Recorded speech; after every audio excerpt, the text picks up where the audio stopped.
You can see my robot gets more excited the closer I get.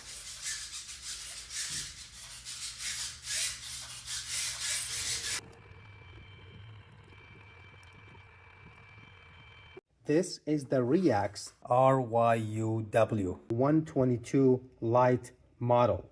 It's mainly used to measure the distance between itself and another similar model. It has its own antenna, so no Bluetooth or Wi-Fi needed.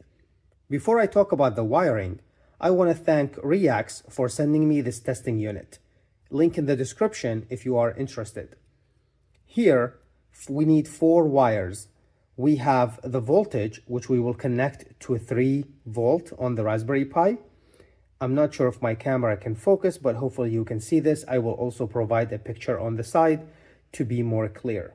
Also, you have the ground pin here, and then you just need the TX and the RX. Let me show this over here. And this is the USB unit in which you use to program it. You can see here, we have a 3 volt, we have the TX and the RX and the ground pin. So right here. Same we have on the Raspberry Pi. So you get the idea. We have the RX and the TX, and we have a ground and 3 volt. Here is a quick demo. I have one model in my hand and the other is mounted on the robot. The closer I get, you can see the robot reaction to the distance. And if I go back, the robot stops moving. It's checking the distance between the 2 models and reacting accordingly. This is another example use case. I have 2 models, one powered by USB and the other is connected to a Raspberry Pi, and I have an LED to demo the distance. So let's say you enter a room or you get close, you see the LED turn on, and if I go far, it turns off. So it's just checking the distance of the other model, and that is how it's reacting by turning the LED on and off. Let me show you how we can program these models. I have one of the models wired into the USB adapter, plugged in, and you can see here I'm using the Arduino IDE, and I selected my COM port, and I selected Arduino Uno because that's the safe choice. There is no really specific board selection. If you choose something else, I think you'll still be fine, but Uno is the safe bet here. Also, we need to set the baud rate. So you can see here I have the baud selected as 115200, and we need both NL and CR selection here.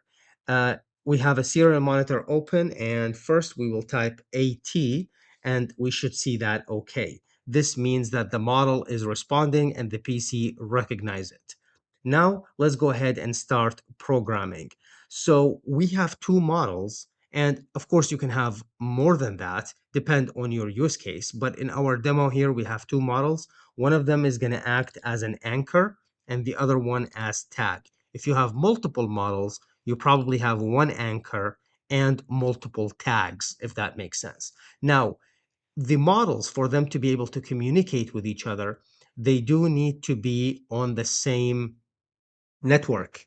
So basically, they need to have the same network ID. So you can see the network ID is the same for both here. So I'm going to set that, and I'm going to copy, paste that in here, and then you see the OK. This means the network ID has been set. Now, also, if you look at my anchor here, the mode is 1, and that means it's an anchor. And you can see the model will not be flashing if it's set to an anchor. So here, mode number 1 means it's an anchor. 0 means it's a tag. So you can see the mode is different for the tag. Like we said, network is the same. And then we need the address. Usually they have sequence. So like address number 1 is usually for the anchor, and then our tag will be address 2. If we have another tag, that will be address 3. All we have to do is send these into the through the serial monitor. So you can see I can copy this, and then I can paste it over here. And if I get OK, that means it is programmed, and it will store that on the model itself. If I want to check I can always have the same command with a question mark. So you can see here, if I do AT+address question mark, you can see here it responds with the address that is currently set. I will leave everything you need in the description. Please consider like and subscribe. Thank you for watching, and I will see you in the next one.